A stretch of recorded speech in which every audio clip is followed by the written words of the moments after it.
Hello. First of all, thank you very much for inviting me to give these lectures at the Ubuntu Academy for Coaching. It's an honor and a pleasure. And as many of you will know, the best way of learning about any subject is to try teaching it. And I can only tell you that whether or not you learn anything from these lectures, I have learned quite a lot in preparing them. This course has a slightly surprising and I hope not too off-putting title, which is called Philosophy and Coaching. And I hope to persuade you that philosophy and coaching are not quite such strange bedfellows as you might originally think. Indeed, I would go as far as to say, I hope to persuade you that a lot of what philosophers do and a lot of what coaches do in terms of the questions they put to themselves and their clients, as well as the answers they give, are in fact the same for both philosophers and coaches. So what is this course about?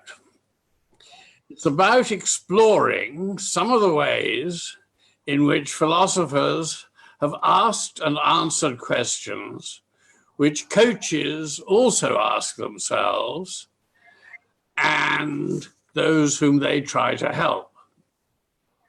The deepest of these questions are, why are we here on earth at all?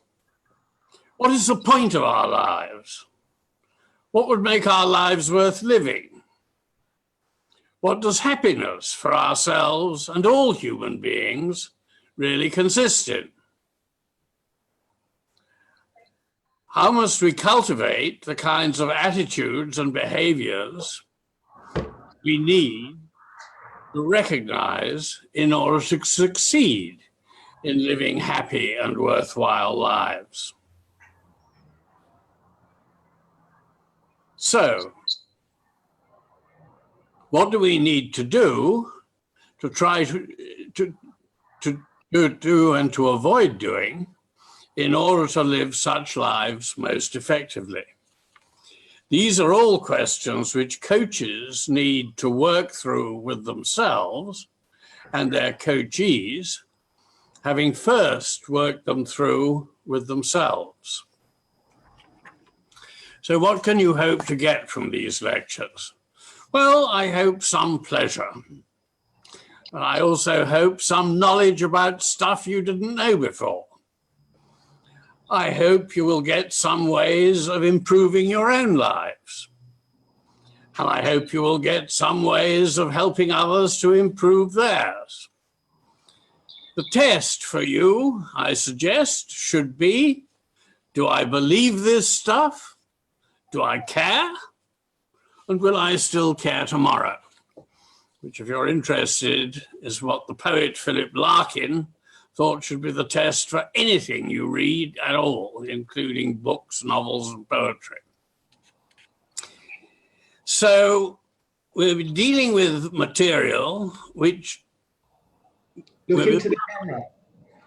We'll be dealing with material which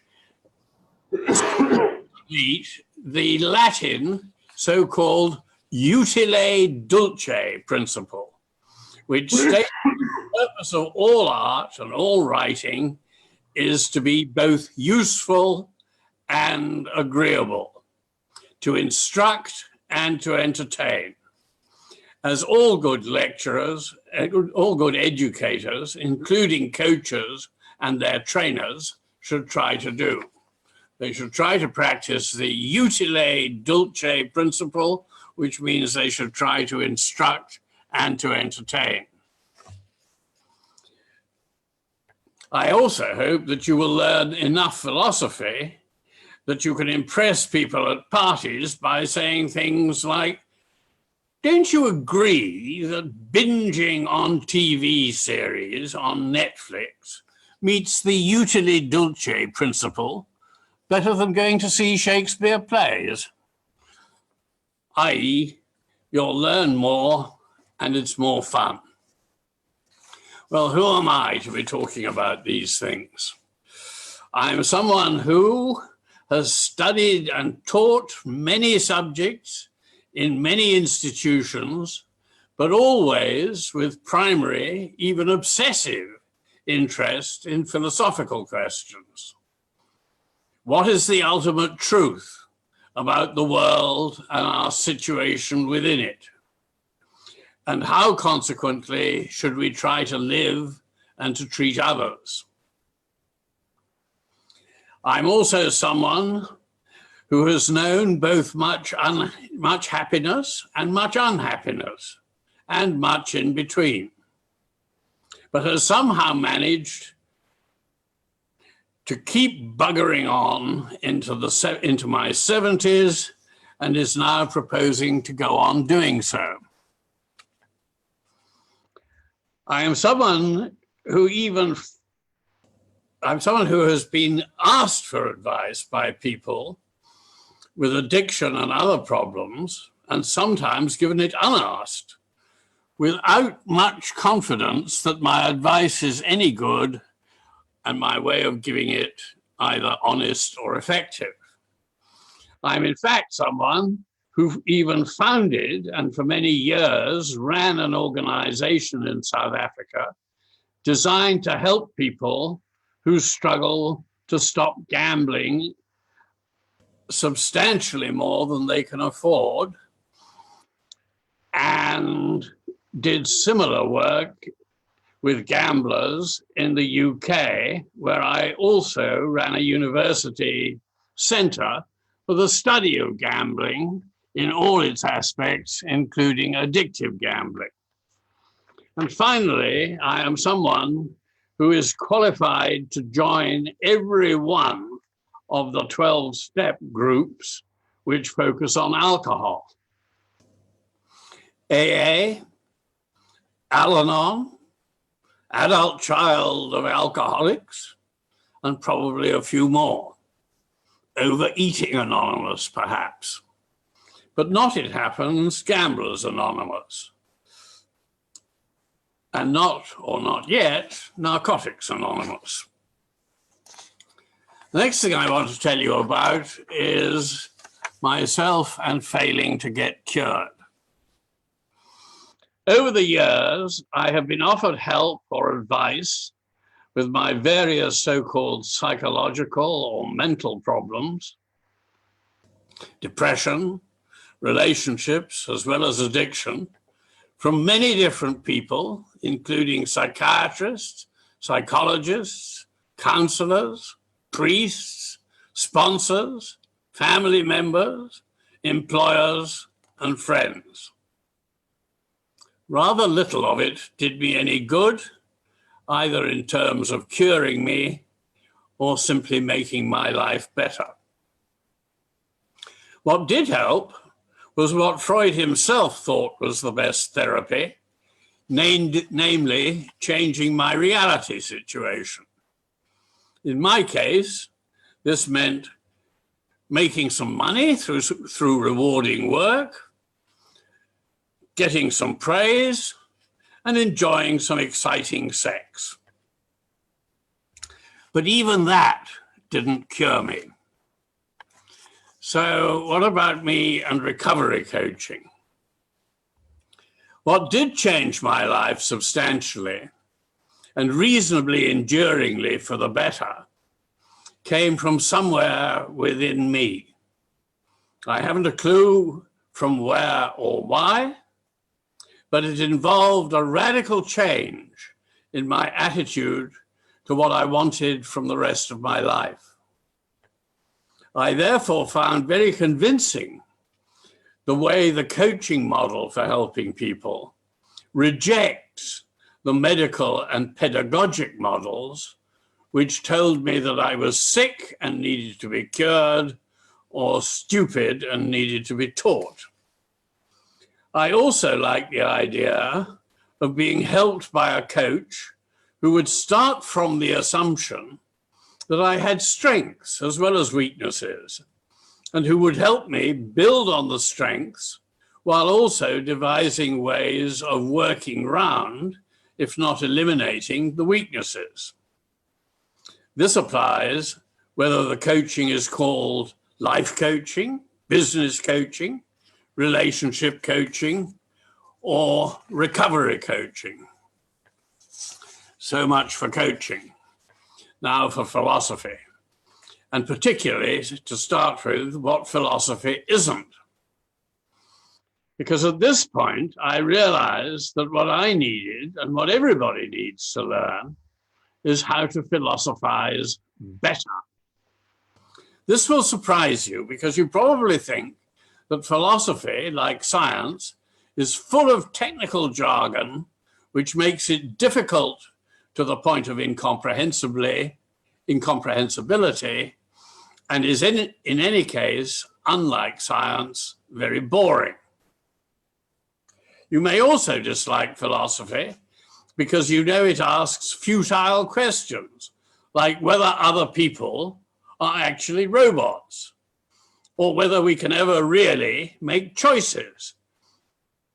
These are questions about which everyone is certain of the answers, even though they can't tell philosophers precisely how they can justify their certainty and meet philosophers' suggestions that their answers are wrong. You probably also know that philosophers ask such questions as, what is the meaning of life? But typically, you may find such questions either utterly uninteresting or so obviously unanswerable that you would rather spend your intellectual energies solving more tractable problems like, how can I make some more money? Or how can I have some fun this weekend? Those are things that philosophy really isn't. What philosophy is, you may be surprised to learn, is that the fundamental question, which philosophers have always asked, is how is it best for human beings to live? Not just what should I do now in this particular situation, but what is the best kind of life overall, which I am capable of living in the interval between my death and my birth? To answer this question requires a lot of factual knowledge about the nature of the world and about the kinds of animal we are and the kind of person we have become. We also need to know what the future might hold and what we can do about what we can do to adapt our conduct so that the future conforms as far as possible to what we would like it to be. In particular, we need to figure out how important to us are the things which most of us want, like wealth, pleasure, praise, status, and power, whether other things are more important than these, and whether these will only lead to happiness if we pursue them in particular ways and in a controlled manner. In short, we need to decide what states of affairs we should try to bring about for ourselves and for others. So bringing the two together, philosophy and coaching. It seems to me that these fundamental philosophical questions, how is it best for a person to live, and what do we need to do to live such a life, are precisely the questions to which we are constantly evolving our answers from childhood into extreme old age. The quality of our answers and the effectiveness of our conduct in trying to put them into practice is what determines the extent to which we are now living a life worth living, and one which, as we approach its end, we can look back on with a certain measure of gratitude and pride, as well, no doubt, as honest regrets.